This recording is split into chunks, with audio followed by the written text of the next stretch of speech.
जय हिंद दोस्तों, आप देख रहे हैं गुरु घंटाल। मेरा नाम प्रखर श्रीवास्तव है। स्वागत करता हूं आप सभी का। And today we are going to discuss arrest rules and legal rights of arrested person. आज हम बात करेंगे कि हमारे देश में गिरफ्तारी को लेकर नियम क्या क्या है और जो इंसान गिरफ्तार होता है उसके अधिकार क्या क्या है। निकल पड़ते हैं बिना समय व्यर्थ किए। दोस्तों, सबसे पहले हम बात करेंगे rules of arrest by a police officer. Police officer कि क्या नियम होते हैं जब वो किसी इंसान को अरेस्ट करने जाता है या किस आधार पर अरेस्ट करता है, उससे रिलेटेड हम नियम जानेंगे। सबसे पहली चीज, every police officer shall bear the correct and clear identity of his name and post while arresting any person except CBI and रॉ। सीबीआई, रॉ, बड़ी बड़ी जो जांच एजेंसियां होती हैं, आईबी, उनको छोड़कर अगर एक पुलिस ऑफिसर की टीम किसी इंसान को गिरफ्तार करने जाती है, उस टीम में जितने मेंबर होंगे उनके पास उनकी करेक्ट और क्लियर आइडेंटिटी होनी चाहिए। उनका नाम, उनका बैच नंबर, ये सब कुछ लिखा होना चाहिए उनके शोल्डर, सीने पर जो आपका बैच बना रहता है। मतलब वो अपनी क्लियर आइडेंटिटी बियर करेंगे, अदरवाइज वो लीगल नहीं माना जाएगा। The police officer shall make sure that the person whom he is arresting has violated the law or is about to or is preparing to do so. Police officer किसी इंसान को गिरफ्तार करने से पहले इस बात को श्योर कर लेगा कि जिसको वो गिरफ्तार कर रहे हैं या करने जा रहे हैं उसने कानून तोड़ा है या कानून तोड़ने की फिराक में है, उसकी जुगत में है। ऐसा नहीं है कि किसी इंसान ने, कोई इंसान अगर शरीफ गया जिसने किसी भी तरह का कानून कभी तोड़ा ना हो और ना तोड़ने की फिराक में पुलिस वाले उसको उठा ले गए। अगर अरेस्ट क्राइम के बाद होता है, if the arrest is being made after the crime has taken place, अगर घटना घट गई, क्राइम हो गया, उसके बाद पुलिस किसी को अरेस्ट करती है, तो सबसे पहले पुलिस क्या करेगी? Then the police officer will prepare the summon of the incident, only then the person can be arrested. तो पुलिस पहले उस घटना का एक समन जारी करेगी, उसके बाद इंसान को गिरफ्तार करेगी। सीआरपीसी की सेक्शन 41B कहती है कि पुलिस जब किसी को गिरफ्तार करती है तो पुलिस किसी दूसरे एक पर्टिकुलर पर्सन को विटनेस बनाती है और जिसको गिरफ्तार किया है उसको अटेस्ट करती है। ठीक है, मान लीजिए किसी के घर में कोई एक बंदा है जो क्रिमिनल है, उसने क्राइम किया या क्राइम करने की फिराक में है, पुलिस गई, उसको उठाई, पुलिस उसको गिरफ्तार करेगी तो उसके घर के किसी एक सदस्य को विटनेस बनाएगी कि देखो भैया, हम इसको गिरफ्तार करके लेके जा रहे हैं, अटेस्ट करो। ठीक है। एंड सीआरपीसी की सेक्शन 41C कहती है कि जो सरकार है वो हर जिले में एक पुलिस कंट्रोल रूम सेटअप करेगी और जो भी इंसान उस जिले में गिरफ्तार होगा उसका नाम, उसका पता उस कंट्रोल रूम के बाहर जो नोटिस बोर्ड होगा उसमें प्रॉपर तरीके से मेंशन किया जाएगा, डिस्प्ले किया जाएगा। तो ये गिरफ्तारी से रिलेटेड आपके नियम हैं किसी पुलिस ऑफिसर के। नाउ अब हम बात करेंगे जो इंसान अरेस्ट हुआ है उसके अपने क्या क्या अधिकार हैं। देखिए, सीआरपीसी की सेक्शन 41 सबसेक्शन D कहती है कि जो भी इंसान अरेस्ट हुआ है उसके पास ये अधिकार होता है कि वो अपने चॉइस के एडवोकेट से मिल सकता है अपने केस की बात करने के लिए। ठीक है।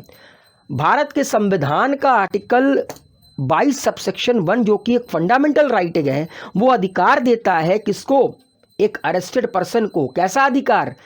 To consult the legal practitioner of his choice, कि वो अपने चॉइस का, अपनी मनमर्जी का एक लीगल प्रैक्टिशनर चूज कर सकता है अपने केस को डिफेंड करने के लिए। सीआरपीसी की सेक्शन 50 सबसेक्शन 1 कहती है A police officer who arrests a person without warrant shall immediately inform the person of the offence for which he has been arrested, other grounds for such arrest. Police officer अगर किसी इंसान को गिरफ्तार करती है या गिरफ्तार करते हैं बिना किसी वारंट के, ठीक है, तो गिरफ्तारी के पीछे का ग्राउंड बताना पड़ेगा। ऐसा नहीं है कि मन में आया कि चलो यार इसको गिरफ्तार करते हैं, इससे मेरी पर्सनल दुश्मनी है, पुलिस वाले उठा ले गए। नहीं, according to CrPC section 50 subsection 1 अगर वारंट नहीं है तो ग्राउंड तो बताना पड़ेगा।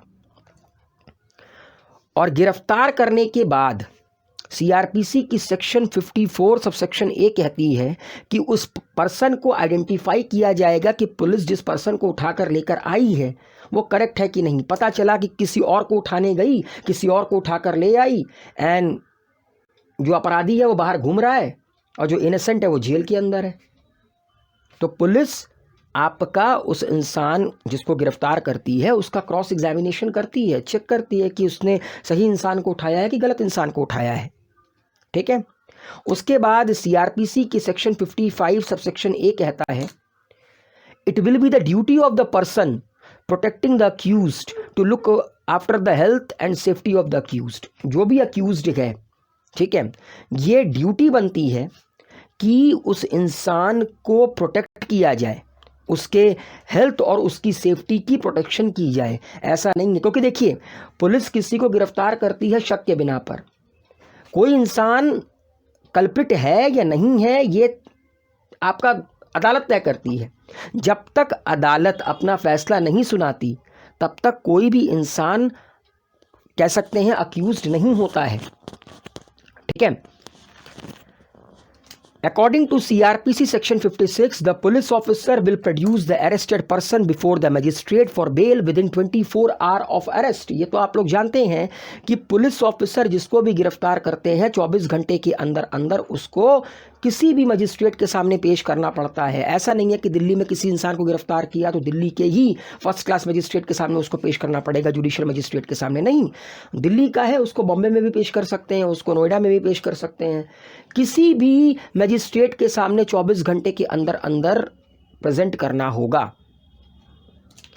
And CRPC that under section 57 the police officer shall present the arrested person in front of the magistrate excluding unnecessary travel within 24 hours of the arrest। अगर आप CRPC की सेक्शन 57 पढ़ेंगे तो उसमें लिखा है कि जो पुलिस ऑफिसर होते हैं वो जिसको गिरफ्तार करते हैं उसको मजिस्ट्रेट के सामने पेश करते हैं।